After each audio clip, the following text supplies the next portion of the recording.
Self-help books have been getting nothing but more and more popular, especially nowadays, especially over the past few years. Self-help books have blown up. Everywhere you look, you'll see self-help books in pretty much any store you go to. And I think the biggest reason they're so popular nowadays is just because of the sheer state of the world. In a nutshell, it's hard right now. It's kind of hard times for a lot of people. So obviously, with that being said, self-help books and other, things like that, they're gaining popularity. People want to find ways to make life easier. People have a natural desire to want to figure out the easiest, most comfortable way of living, as we should. I think that's natural for humans. However, each person's different. Each person is unique. I, for one, I tried getting into self-help books. I really gave it my all, but it fizzled out for me so quick. I just never could really find one that really matched me. I didn't find them relatable. I'm sure it's pretty common for someone to pick up a self-help book, read it, or at least read some of it, and it just doesn't really resonate with them. It doesn't seem realistic. It's pretty generic advice. Overall, it's just unattainable, and it defeats the purpose of a self-help book. You don't walk away wanting to make the changes you're reading about. That's a problem, and that's why I'm making this video today, because I feel like the OG, the true self-help books out there, are really in the philosophy genre. Why should someone read philosophy instead? It sounds so boring. It sounds just like an even more waste of time than self-help books. The thing about philosophy, it actually encourages critical thinking, reflection, and questioning assumptions, whereas self-help books often offer simplistic solutions to really complex problems without really diving into the nitty-gritty kind of philosophical aspects to those problems. And that's just not how real life works. Philosophic thought is not rocket science. I think the word philosophy and just the general idea of philosophy, people think it's really complicated and you need to have a PhD to really understand it. I'm a complete newbie. I have not done any philosophy studies. I have no experience in the philosophy field. I'm a complete newbie who really just started reading on my own, out of my own self-interest, and I have learned so much more in the few philosophy books that I've read, in the many self-help books that I read, and just came away with absolutely nothing. So then it's like, okay, sure, philosophy.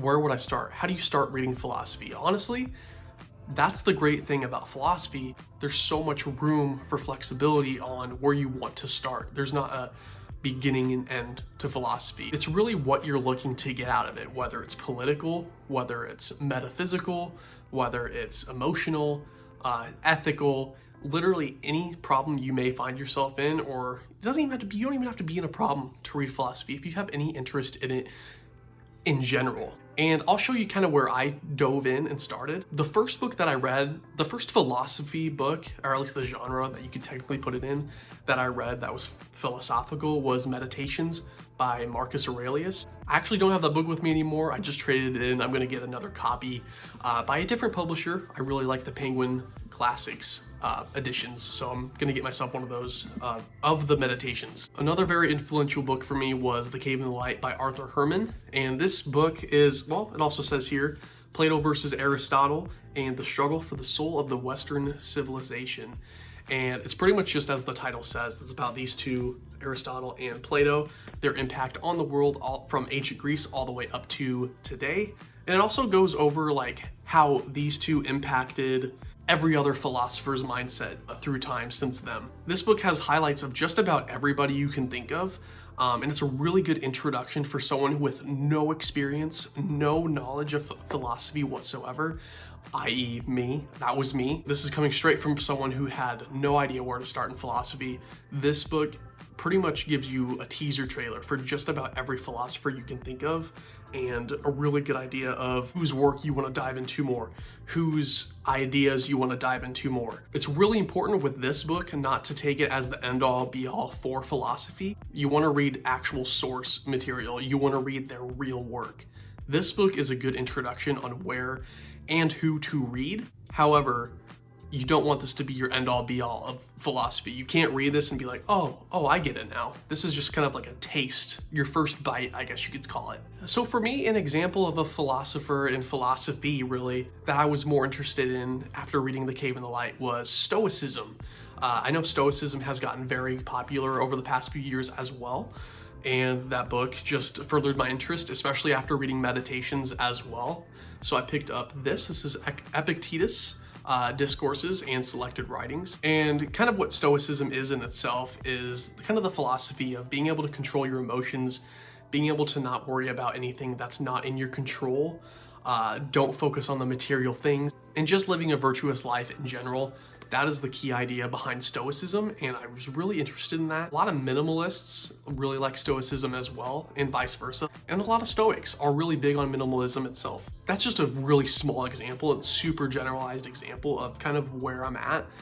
So that's why I picked up Epictetus, because I want to learn more about that. I want to learn more about the idea and strategy of being able to just have that level of control of your emotions and your judgment and how to control your judgments. Stoicism is really interesting, and if that sounds interesting to you, definitely recommend picking this up. And again, this isn't the end-all be-all of Stoicism. There's so many Stoicism books out there that I haven't read, but this one and Meditations is where I've started. Another philosopher that I've gained a lot of interest in is Machiavelli, Niccolo Machiavelli. Even if you don't know really anything about him, his name is very popular. Machiavelli himself is pretty much known for how blunt he is when it comes to his political strategy and his thoughts. He wrote this book on how to rule as a prince, the most appropriate, most effective way of ruling. The reason this work is so influential is that he tosses morals out the window. There are no morals to take to rule successfully. He goes over what he thinks is the plain black and white,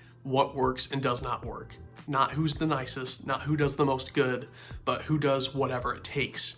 Who's willing to do whatever it takes to keep everyone on his side. Who's willing to get rid of whoever, however, whatever way it may take.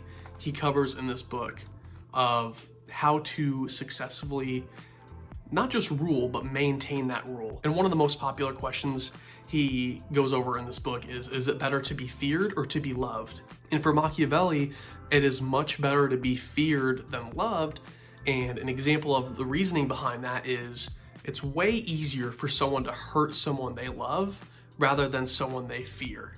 And if you think about that, in every aspect that could be behind that, and all these other scenarios, that's just a brief taste of kind of where his mindset was at. Machiavelli also goes over the fact that we cannot trust anybody. We can't trust anyone, and we need to be prepared to be mean. We need to be prepared to do some really bad things.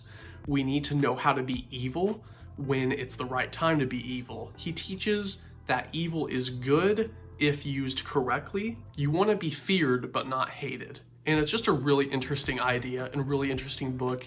I really don't want to go over it in details here because it'll be a whole 50-minute or hour video. These two are just really simple examples of kind of where I started my philosophical reading. It really makes you think. It really makes you think about how you tackle the real world. Because this book is 500 years old and it's still relevant today. This book is even older and it's still relevant today. These are ancient texts. These books are ancient texts, and these problems are talked about in such a way where it's almost mind-blowing because you're sitting there thinking, oh my gosh, you know, yes, the vocabulary is obviously different. However, the problems these people deal with and dealt with back then are the exact problems we deal with today. They tackle the problems that you're reading about in self-help books, but on such a stronger, more detailed level. One of my favorite things about philosophy is it doesn't give you the answers. Philosophy will not give you the step-by-step answers. Good example of that is with Epictetus and Stoicism. You're not going to get anything out of, these lessons, his courses, if you don't actually practice what you're learning outside of the reading. You're not going to gain anything from it. You can read philosophy, you can read 50 philosophy books. If you don't take anything away from it, if you don't put what you practice to the test in the real world, you're not going to get anything out of it. Philosophy does a way better job at challenging you to practice what you're learning in real life compared to self-help books telling you, hey, this is what I did. It worked for me. Good luck. Here you go.